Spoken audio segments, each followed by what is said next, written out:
दोस्तों नमस्कार। स्वागत है एक बार फिर से आपके अपने YouTube चैनल टारगेट जॉब में। तो टीजीटी पीजीटी के लिए आपके पास बहुत अच्छा समय है और बहुत सारा समय है। चूंकि कोरोना के चलते ये एग्ज़ाम जुलाई में हो सकता था, लेकिन अब ये एग्ज़ाम सितंबर अक्टूबर में होने की संभावना है। ऐसे में वो छात्र जिनकी 0% तैयारी है, किसी प्राइवेट जॉब में थे, तैयारी नहीं कर पा रहे थे, तो उन पर भी बहुत अच्छा मौका है। और टीजीटी में तो इतना सुनहरा मौका है कि आप एक गाइड बुक पढ़ के ही, गाइड बुक का मतलब कि अरिहंत या उपकार या साहित्य भवन किसी अपने सब्जेक्ट की गाइड बुक ले आइए और लास्ट ईयर के पेपर ले आइए। अगर उसी को आपने पढ़ लिया तो भी आप टीजीटी की पेपर क्लियर कर लेंगे। सीटें खाली रह जाती हैं, एलटी ग्रेड में सीटें खाली रह गई थी। आप आलम देखिए कि किस प्रकार से हमें तैयारी करनी है। ज़्यादा कठिन मेरिट नहीं जाएगी। मैं फिर बता रहा हूँ, टीजीटी के लिए ज़्यादा मेहनत करने की ज़रूरत नहीं है। 10 किताबों को छोड़कर एक किताब को 10 बार पढ़ने की ज़रूरत है। लेकिन मैं फिर कह रहा हूँ, पीजीटी में मेहनत आपको करनी होगी और रात रात जगना पड़ेगा। पीजीटी का पेपर तभी क्लियर होगा। जीआईसी में आपको कम मेहनत करनी पड़ेगी, लेकिन ये जो उत्तर प्रदेश माध्यमिक शिक्षा सेवा चयन आयोग के द्वारा जो पीजीटी का पेपर है, इसमें आपको जी तोड़ मेहनत करनी पड़ेगी। लेकिन टीजीटी के पेपर के लिए और पीजीटी के लिए भी, दोनों के लिए पेपर के लिए बहुत अच्छे मौके हैं। आपको अगर कोई भी किताब समझ में नहीं आ रही है, अपने सब्जेक्ट की कोई किताब मिल ही नहीं रही है, तो अरिहंत की सभी विषयों की किताबें आ रही हैं।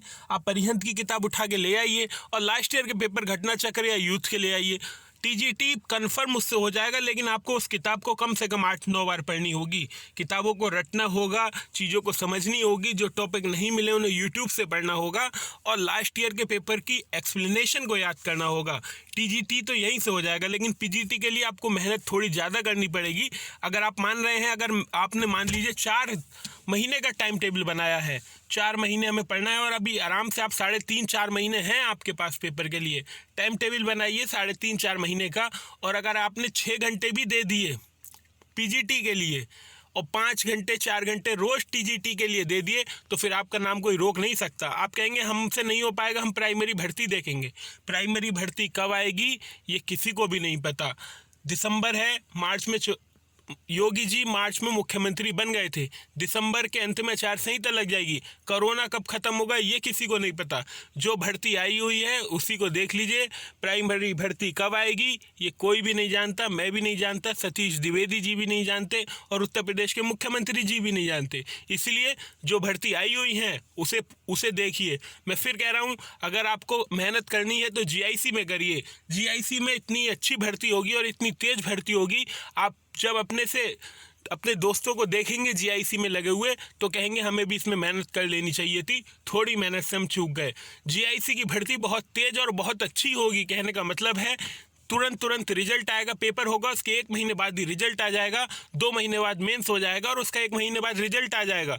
जीआईसी की भर्ती अपने आप में बहुत तेज होगी।